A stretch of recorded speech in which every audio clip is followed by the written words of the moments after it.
राधे राधे बंधुओं, बहुत स्वागत है आपका ज्योतिष धर्म चैनल पर। बंधुओं, इस वीडियो में हम बताएंगे वृषभ राशि और लग्न वालों के लिए नवंबर माह कैसा रहेगा। साथ ही इस वीडियो के अंत में बताएंगे कुछ विशेष उपाय जिनको करके आप इस महीने को उत्तम फलदायी बना सकते हैं। बंधुओं, उत्सव और पर्वों का महीना है। आप सभी को अग्रिम दीपावली पर्व की मंगलमय शुभकामनाएं। बंधु, आपने अब तक हमारा चैनल सब्सक्राइब नहीं किया तो प्लीज सब्सक्राइब कीजिए और वीडियो को ज्यादा से ज्यादा शेयर कीजिए। जिस तरह से आपका सहयोग हमें प्राप्त हो रहा है, हम उसके लिए आपके ऋणी रहेंगे। बंधु, शुरू करते हैं वृषभ राशि और लग्न वालों के नवंबर माह के परिणामों की चर्चा पर। बंधुओं, सबसे पहले बात करते हैं इस कुंडली में नवंबर माह में आपके ग्रहों की क्या पोजीशन रहेगी। बंधुओं, कन्या राशि में 3 नवंबर से शुक्र होंगे और 30 अक्टूबर से केतु आपके पंचम भाव में रहेंगे। वहीं 6 नवंबर से बुध आपके सप्तम भाव में रहेंगे। 16 नवंबर तक मंगल आपके छठे भाव में रहेंगे और 17 नवंबर तक सूर्य आपके छठे भाव में संचरण करेंगे।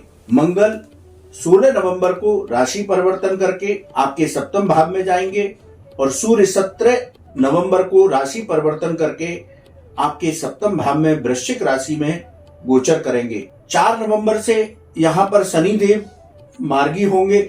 गुरु अपनी वक्रिगत अवस्थाओं में आपके द्वादश भाव में संचरण करेंगे। गुरु राहु का चांडाल योग 30 अक्टूबर को समाप्त हो जाएगा और राहु आपके लाभ भाव में देव गुरु बृहस्पति की राशि में संचरण करेंगे। तो इस तरह इस महीने आपके ग्रहों की पोजीशन होगी। बंधुओं, हम अपने सारे वीडियो में प्रत्येक भाव के अनुसार आपके फलों की चर्चा करते हैं, जिससे कि आपको पूरे महीने का ब्यौरा स्पष्ट रूप से प्राप्त हो। तो बंधुओं, चर्चा शुरू करते हैं प्रथम भाव से। यदि प्रथम भाव ये आत्मविश्वास का भाव है, आपके व्यक्तित्व का भाव है। बंधुओं, इस महीने आपके आत्मविश्वास में थोड़ी सी कमी नजर आएगी, इसलिए आपसे निवेदन करेंगे कि आप अपने आत्मविश्वास को बनाए रखें तो आपको सफलताएं प्राप्त होंगी। नौकरी और व्यापार में यदि कोई परिवर्तन करना चाहते हैं तो जल्दबाजी में कोई निर्णय न लें। बहुत अच्छे से सोच विचार करें कि मैं जहां पर नौकरी कर रहा हूं या इस वक्त जिस तरह से मेरा व्यापार चल रहा है उसमें किसी परिवर्तन की आवश्यकता है कि नहीं। ऐसा ना हो कि आप थोड़े से पैसों के लिए अपना परिवर्तन करें नौकरी में और वहां पर आपको और मानसिक अवसाद झेलना पड़े। बंधुओं, आप पुरुषार्थ और संघर्ष के साथ इस महीने आगे बढ़ते रहिए, आपको लाभ प्राप्त होगा, आपकी धन वृद्धि होगी। बंधुओं, बात करते हैं धन भाव की, यानी द्वितीय भाव की। ये धन का भाव है, आपकी वाणी का भाव है, आपके परिवार का भाव है। यदि इस भाव की चर्चा की जाए तो आपका रुका हुआ धन आपको इस महीने वापस मिल सकता है। आपका आर्थिक पक्ष मजबूत होगा।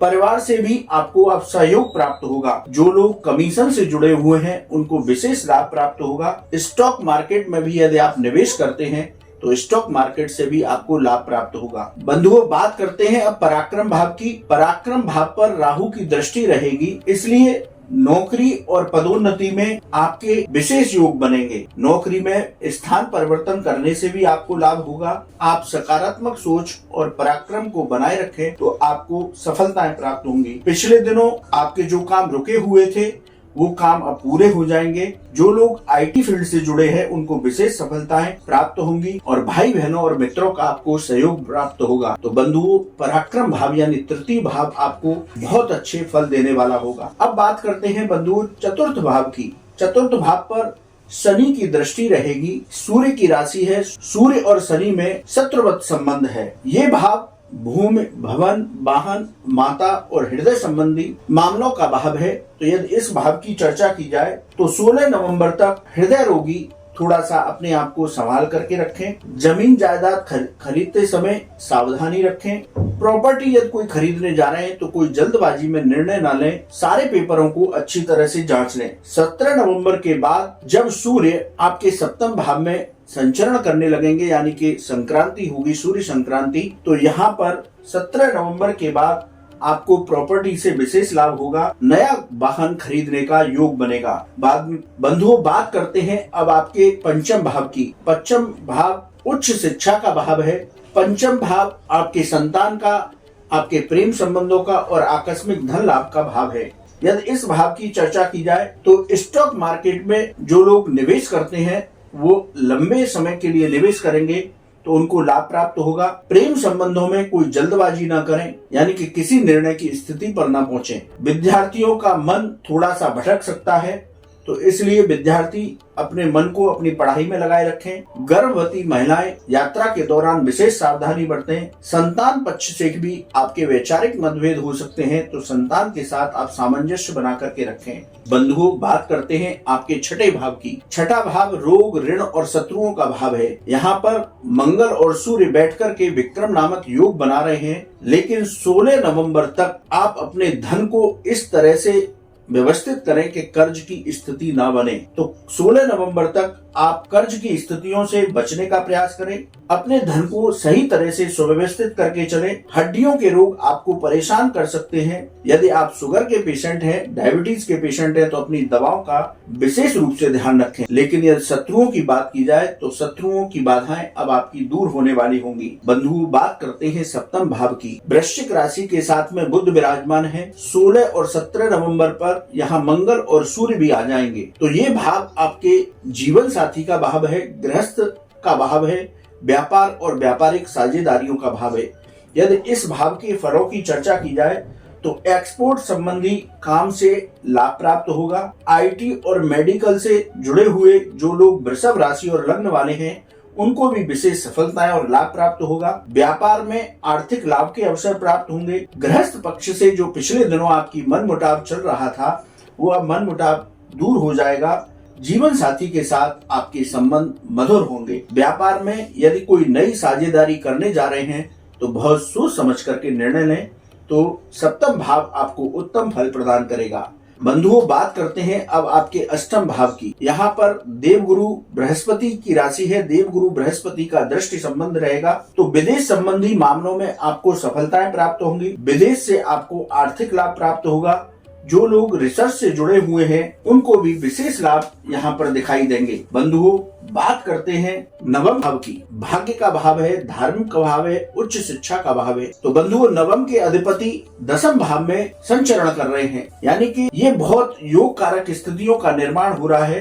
तो भाग्य और कर्म का आपको इस महीने भरपूर साथ मिलेगा। उच्च शिक्षा से जुड़े लोगों को सफलताएं मिलेंगी। नौकरी में यदि आप कोई परिवर्तन करते हैं तो वो आपके लिए लाभप्रद होगा। आपका मन धार्मिक यात्राओं में लगेगा। बंधुओं, बात करते हैं आपके दसम भाव की, यानी कि आजीविका का भाव, पिता का भाव, आपके रोजगार का भाव, कर्म क्षेत्र का भाव। बंधु, 4 नवंबर के बाद शनिदेव यहाँ पर मार्गी हो जाएंगे। अब तक शनिदेव ने आपको जो उत्तम फल नहीं दिए, अब मार्गी होने के बाद अब शनिदेव आपको विशेष फल प्रदान करेंगे। सस नामक महापुरुष योग बना करके यहाँ पर शनिदेव विराजमान है। तो राजनीति से जुड़े लोगों को विशेष सफलताएं प्राप्त होंगी। सकारात्मक ऊर्जा बनाए रखेंगे तो आपको सफलताएं प्राप्त होंगी। नौकरी व्यापार की आपकी कोई बाधाएं चल रही थी, अब वो सारी बाधाएं आपकी दूर होंगी। नौकरी और व्यापार में आपकी आर्थिक स्थिति में सुधार होगा। बंधुओं, बात करते हैं अब लाभ भाव की। 30 अक्टूबर के बाद आपके लाभ भाव में देवगुरु बृहस्पति की राशि में राहु संचरण करेंगे। राहु एक राशि में लगभग 18 महीने रहते हैं। तो यदि इस भाव की चर्चा की जाए तो यहाँ आपको अप्रत्याशित परिणाम दिखाई देंगे, क्योंकि राहु आकस्मिक घटनाएं प्रदान करते हैं। जहाँ से आपको सफलता या आपको सहयोग की कोई आशा नहीं थी, अब आपको वहां से सफलता और सहयोग प्राप्त होगा। जहां से धन आने की कोई संभावना नहीं थी, वहां से अब आपको धन आएगा।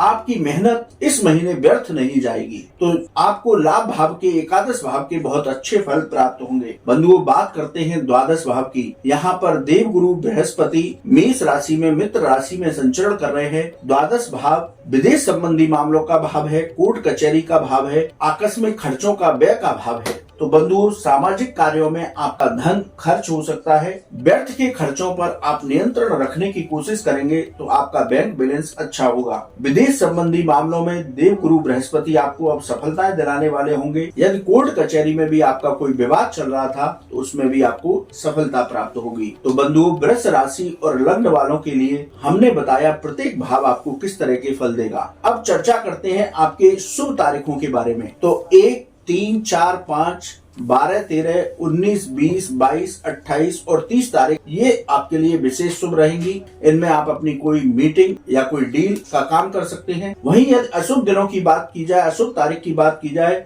तो 6, 7, 8, 16, 17, 25 और 26 ये तारीखें आपके लिए अशुभ रहेंगी।